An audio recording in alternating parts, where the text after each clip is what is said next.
নমস্কার, আমি স্বামী তন্ত্র দেবানন্দ পুরী। আমার জীবনের অনেক না বলা কথা, অনেক ব্যথা আজ আপনাদের সামনে তুলে ধরব। পথ চলা শুরু হয়েছিল ঠিক 17 বছর বয়সে। পরীক্ষার পর বাড়িতে আর্থিক চাপ ছিল না, কিন্তু স্বনির্ভর হওয়ার স্বপ্ন ছিল দু চোখে। গুটি গুটি পায়ে চাকরির সন্ধান করতে গিয়েছিলাম কলকাতারই কোনো একটি প্রকাশন সংস্থায়। ছোট্ট ছেলে, বয়স কম, দু চোখে কাজের নেশা। কাজ করব, উপার্জন করব, নিজেকে প্রতিষ্ঠিত করব। স্বপ্ন আর স্বপ্নহীনতার দোদুল্যমানতার মাঝখানে দাঁড়িয়ে আছি আমি। একদিকে পাহাড় প্রমাণ স্বপ্ন, আর অন্যদিকে কঠিন কঠোর বাস্তব। বাস্তবের মাটি কিভাবে চিরে দেয় স্বপ্নকে দেখেছিলাম অবাক হয়ে। আমার লেখা কাগজগুলো ছিঁড়ে ফেলা হয়েছিল। কি না, হাতের লেখাটা বড্ড খারাপ, পড়া যায় না। আমার যে সংস্থায় আমি চাকরি পাই সেখানে রীতিমতো অত্যাচার করা হতো। তো চাকরিটা এক সময় আমার ডিরেক্টর যিনি ছিলেন, যিনি কর্ণধার ছিলেন, তিনি ডেকে বলেছিলেন, you are not accommodable in the society.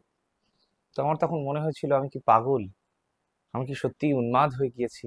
আমার কি কোনোই যোগ্যতা নেই? অপমান, অপমান, অপমান। অপমানের জ্বালা কত তীব্র হতে পারে আপনারা কল্পনা করতে পারবেন না। ওপরটা ঝকঝকে চকচকে, কিন্তু ভেতরের দগদগে ঘাগুলো তীব্র, তীব্রতম আকুতি জানিয়েছিল বারবার। মনে হয়েছিল সবকিছু শেষ করে দিই, নিজের এই জীবন আর না রাখাই ভালো। বয়স কম, উত্তেজনা বেশি, হতাশাও বেশি। হঠকারী সিদ্ধান্ত নিয়ে ফেলেছিলাম। এইরকমই এক কোনো সন্ধ্যায়, কোনো বিকেলে, নিভু নিভু পড়ন্ত সূর্য, অন্যদিকে গভীর সন্ধ্যার হাতছানি, টুইলাইট বলা চলে। সেই সময় গুটি গুটি পায়ে রবীন্দ্র সরোবর, সেখানে আমি পৌঁছে গিয়েছি। হতাশ মন, দু চোখে গাঢ় অন্ধকার। সেই অন্ধকারের কালিমা গায়ে মেখে পৌঁছে গিয়েছি রবীন্দ্র সরোবরে, যেখানে মানুষ প্রেম করতে যায়, আরো অনেক কিছু করতে যায়, কিন্তু আমি গিয়েছিলাম নিজেকে শেষ করে দেবার জন্য। 7-5 ভেবে যখন মনে হলো এই জীবন না রাখাই ভালো, কি জন্যে বাঁচবো, কি জন্যে বেঁচে থাকবো, কোনো মানে কি আছে? কিশোর বয়সে সদ্য যৌবনের দিকে এগোচ্ছি। আমার মনে হয়েছিল পৃথিবী বড় দুঃখময়, পৃথিবী কারাগারের মতো, এখান থেকে বেরিয়ে যাওয়া উচিত। তাই বেরোবার নিজের মতন করে একটা পথ খুঁজেছিলাম। তো রবীন্দ্র সরোবরের যে জলাশয়টি আছে সেখানে কাছাকাছি গিয়েছি। হাঁটি হাঁটি পায়ে কি যেন ভাবতে ভাবতে পৌঁছে গিয়েছি।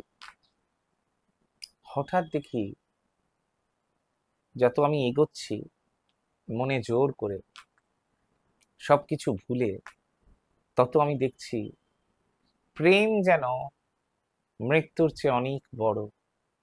জীবন যেন অনেক বেশি উৎসবময়, জীবন যেন অনেক বেশি আনন্দের। দুজন কাগজ কুড়োনিওয়ালা, তারা একে অন্যকে জড়িয়ে ধরেছে।